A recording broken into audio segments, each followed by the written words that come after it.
உங்க பார்ட்னர் கிட்ட என்ன பண்ணாலும் லாஸ்ட் சண்டேல தான் முடியுதுன்னு நீங்க எப்போச்சும் ஃபீல் பண்ணிருக்கீங்களா? அதுக்கு மெயின் ரீசன் என்னன்னா, நீங்க ஒரு விஷயத்த பத்தி பேசும்போது அது வேற விதமா பேசியிருப்பீங்க, ஆனா உங்க பார்ட்னருக்கு அது வேற விதமா கன்வே ஆகியிருக்கும். அந்த மாதிரி உங்க பார்ட்னர் கிட்ட நீங்க யூஸ் பண்ணவே கூடாத 6 விஷயத்த பத்தி தான் இந்த வீடியோல சொல்ல போறேன். உங்க பார்ட்னர் கோவமா சோகமா இருக்கும்போது நீ இப்படி உம்மனி இருக்காத, உனக்கு இது செட்டே ஆகலன்னு காதல் ஒன்று கண்டேன் படத்துல வர மாதிரி சொன்னீங்கன்னா அது 90% அவங்களுக்கு இன்னும் கோவத்தை தான் கிரியேட் பண்ணுமா. நீங்க என்னமோ அவங்கள நார்மல் ஆக்கணும் தான் சொல்லியிருப்பீங்க, ஆனா எல்லா இடத்துலயுமே இது ஒர்க் அவுட் ஆகாது. இதுல இருந்து என்ன தெரியுதுன்னா, மூவிஸ்ல கட்டுற எதையுமே நம்பாதீங்க.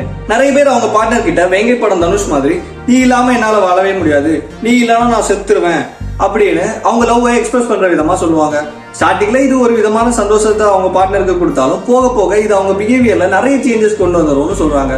சிம்பிளா சொல்லணும்னா, அதான் நம்ம இல்லாம அவங்களால இருக்க முடியாதுன்னு யோசிச்சு நிறைய அட்வான்டேஜ் எடுக்க வாய்ப்பு இருக்குன்னு சொல்றாங்க. அதனால முடிஞ்ச அளவுக்கு இதை சொல்லாம இருக்க ட்ரை பண்ணுங்க. உங்க பார்ட்னர் உங்ககிட்ட ஏதாச்சும் ஹெல்ப் கேட்டாங்கன்னா ஒண்ணு பண்றேன்னு சொல்லுங்க, இல்லைன்னா சாரி என்னால பண்ண முடியாதுன்னு சொல்லிடுங்க. அதை விட்டுட்டு குட்டி போடாத போனா குட்டி போட ட்ரை பண்றேன்னு சொல்ற மாதிரி ட்ரை பண்றேன்னு மட்டும் சொல்லிடாதீங்க. இது அவங்களுக்கு எப்படி கன்வே ஆகும்னா, எனக்கே 1008 வேலை இருக்கு, இதுல உனக்கு ஹெல்ப் பண்றதுக்கெல்லாம் டைம் இல்ல, அப்படியே நான் ஹெல்ப் பண்ணாலும் அதுல என்னோட ஃபுல் எஃபோர்ட்ஸ் இருக்காது அப்படின்னு சொல்றதான் புரிஞ்சுப்பாங்களாம். உங்க பார்ட்னர் உங்ககிட்ட ஏதாச்சும் சீரியஸா இல்லைன்னா இன்ட்ரெஸ்டடா பேசுறாங்கன்னா, ஸ்கூல்ல டீச்சர் கிளாஸ் எடுக்கும் போது லாஸ்ட் பெஞ்ச் ஸ்டூடெண்ட் எப்படி லிசன் பண்ணாலும் அதே மாதிரி உங்க பார்ட்னர் பேசுறத லிசன் பண்ணுங்க. ஒருவேளை அவங்க பேசுறத நீங்க லிசன் பண்ணல அப்படின்னு அவங்களுக்கு தோணுச்சுன்னா கண்டிப்பா அந்த இடத்துல பிரச்சனை தான். உங்க பார்ட்னர் ஏதாச்சும் பிரச்சனையில மாட்டிக்கிட்டாங்கன்னா ஷூ போட்ட பெருச்சாலி மாதிரி நான் தான் அன்னைக்கே சொன்னேன் இல்ல, நீ தான் என் பேச்சை கேட்கல அப்படின்னு மட்டும் சொல்லிடாதீங்க. இது எதை மீன் பண்ணுதுன்னா, நான் தான் உன்னை விட அறிவாளி, சோ நான் சொல்றதை மட்டும் கேட்டு நடந்துக்கோ, அப்போ உனக்கு எந்த பிரச்சனையும் வராது அப்படின்னு குத்தி காட்டுறதாதான் அவங்க புரிஞ்சுப்பாங்களாம்.